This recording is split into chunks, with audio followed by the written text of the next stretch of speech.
রাসূলুল্লাহ সাল্লাল্লাহু আলাইহি ওয়াসাল্লাম বলেন, যে ব্যক্তি আমার 40টি হাদিস আমার উম্মতের কাছে পৌঁছাবে তার জন্য আমি কিয়ামতের দিন বিশেষভাবে সুপারিশ করব। সুবহানাল্লাহ। নাম্বার 2, মানুষের মধ্যে যারা মৃত্যুকে বেশি করে স্মরণ করে এবং তার জন্য প্রস্তুতি নেয় তারাই সবচেয়ে বুদ্ধিমান। নাম্বার 3, প্রত্যেক জিনিসের জাকাত আছে, আর দেহের জাকাত হচ্ছে রোজা। নাম্বার 4, যে তার সময় আল্লাহর জন্য ব্যয় করে না তার জন্য জীবন অপেক্ষা মৃত্যু শ্রেয়। নাম্বার 5, যারা সব সময় ইস্তিগফার তথা ক্ষমা প্রার্থনা করে তাদের সাথে উঠা বসা করুন, কেননা তাদের হৃদয় সবচেয়ে কোমল হয়। নাম্বার 6, তুমি যত সিজদা দিবে আল্লাহ তত গুনাহ তোমার মাফ করে দিবেন। সুবহানাল্লাহ। নাম্বার 7, সূরা ফাতিহা প্রায় 1000 রোগের ওষুধ। নাম্বার 8, হাতের তালুতে জ্বলন্ত আগুনের কয়লা রাখলে যেমন কষ্ট হবে তার চেয়ে বেশি কষ্ট হবে শেষ জামানায় ঈমান রাখতে। নাম্বার 9, রোজাদারদের জন্য প্রতিদিন জান্নাতকে সুসজ্জিত করা হয়। সুবহানাল্লাহ। নাম্বার 10, রাসূল সাল্লাল্লাহু আলাইহি ওয়াসাল্লাম বলেছেন, কিয়ামতের দিন সব নবীর চেয়ে আমার উম্মতের সংখ্যা বেশি হবে এবং আমি সর্বপ্রথম জান্নাতের দরজা খুলব। সহিহ মুসলিম, হাদিস নম্বর 196। 11, যে ব্যক্তি রোজা রাখা অবস্থায় মারা যাবে আল্লাহ তাকে কিয়ামত পর্যন্ত সকল রোজার সওয়াব দান করবেন। সুবহানাল্লাহ। নাম্বার 12, যে ব্যক্তি ফজরের নামাজ আদায় করলো সে আল্লাহর হিফাজতে চলে গেল। নাম্বার 13, রাসূলুল্লাহ সাল্লাল্লাহু আলাইহি ওয়াসাল্লাম বলেছেন, রোজা ও কোরআন কিয়ামতের দিন মানুষের জন্য সুপারিশ করবে। মুসনাদে আহমদ, হাদিস নম্বর 6626। 14, নবীজি বলেছেন, রোজাদারদের জন্য সবচেয়ে বড় খুশির সংবাদ হলো হাসরের মাঠে আল্লাহ সবার আগে রোজাদারদের সাথে সাক্ষাৎ করবেন। সুবহানাল্লাহি ওয়া বিহামদিহি। 15, যখন রমজান আসে তখন জান্নাতের দরজাসমূহ খুলে দেওয়া হয়। 16, রাসূলুল্লাহ সাল্লাল্লাহু আলাইহি ওয়াসাল্লাম বলেন, যখন কোনো বান্দা আল্লাহর দিকে দুটি হাত উঠায় তখন তিনি তা ব্যর্থ বা শূন্য ভাবে ফিরিয়ে দেন না। তিরমিজি, হাদিস নম্বর 502।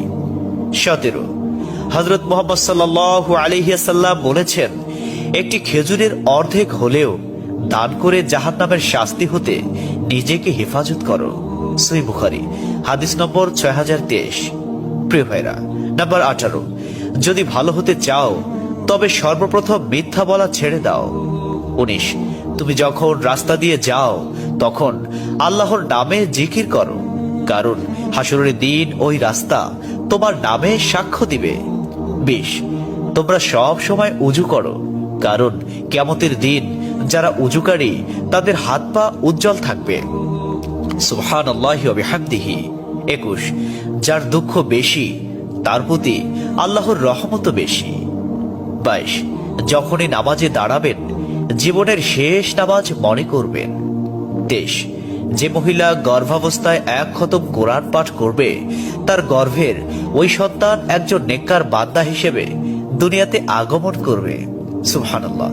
24, চুপ থাকার কারণে মানুষের যে মর্যাদা হাসিল হয় তা 60 বছর নফল ইবাদত হতে উত্তম। সুবহানাল্লাহ। 25, রাসূলুল্লাহ সাল্লাল্লাহু আলাইহি ওয়াসাল্লাম বলেছেন, জান্নাতের সবচেয়ে নিকটবর্তী আমল হলো সময় মতো সালাত আদায় করা। সহিহ মুসলিম, হাদিস নম্বর 260। 26, যে ধোঁকা দেয় সে আমার উম্মতের অন্তর্ভুক্ত নয়। 27, তুমি জানো তুমি সঠিক তবু তর্ক করো না, তর্কে জড়াইও না। 28, হযরত মুহাম্মদ সাল্লাল্লাহু আলাইহি ওয়াসাল্লাম বলেছেন, তোমরা বিপদে পড়ে মৃত্যু কামনা করবে না, বরং বলবে, হে আল্লাহ, যে পর্যন্ত জীবিত থাকা আমার জন্য কল্যাণকর আমাকে ততক্ষণ জীবিত রাখুন, এবং যখন মৃত্যু আমার জন্য কল্যাণকর তখন তুমি আমাকে মৃত্যু দাও। 29, সূরা ইয়াসিনকে কুরআনের হৃদয় বলা হয়। 30, হযরত মুহাম্মদ সাল্লাল্লাহু আলাইহি ওয়াসাল্লাম বলেন, মায়ের একটি কষ্টের নিঃশ্বাস 7টি দোজখের চেয়েও ভয়ঙ্কর, আর একটি সুখের হাসি 8টি বেহেশতের সমান। সুবহানাল্লাহ।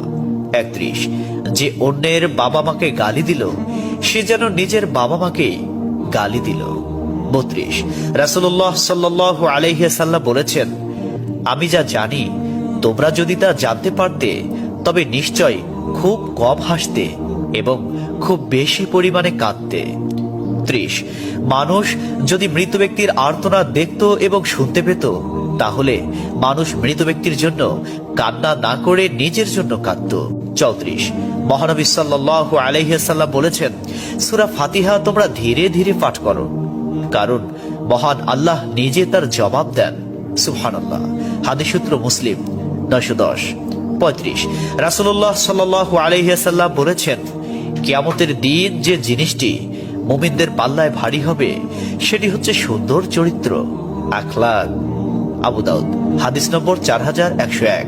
36, কবরের ভিতরের প্রথম চাপ পৃথিবীর সকল কষ্টকে হার মানিয়ে দেবে।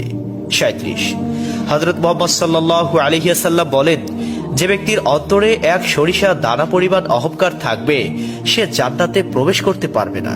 সহিহ মুসলিম হাদিস নম্বর 91।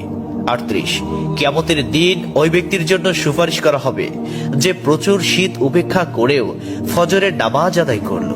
39, নিশ্চয় মহান আল্লাহ নম্র, তিনি নম্রতাকে পছন্দ করেন। তিনি নম্র স্বভাবের লোকদেরকে যা দান করেন তা কঠিন স্বভাবের লোকদের দান করেন না। আবু দাউদ হাদিস নম্বর 4807। 40, কবর মানুষকে দিনে 70 বার স্মরণ করে এবং ডাকে। আল্লাহ সুবহানাহু ওয়া তাআলা আমাদের সঠিক জ্ঞান এবং বুঝার তৌফিক দান করুন এবং আমাদের এই সমস্ত হাদিস সমূহের উপর আমল করার তৌফিক দান করুন। আমিন।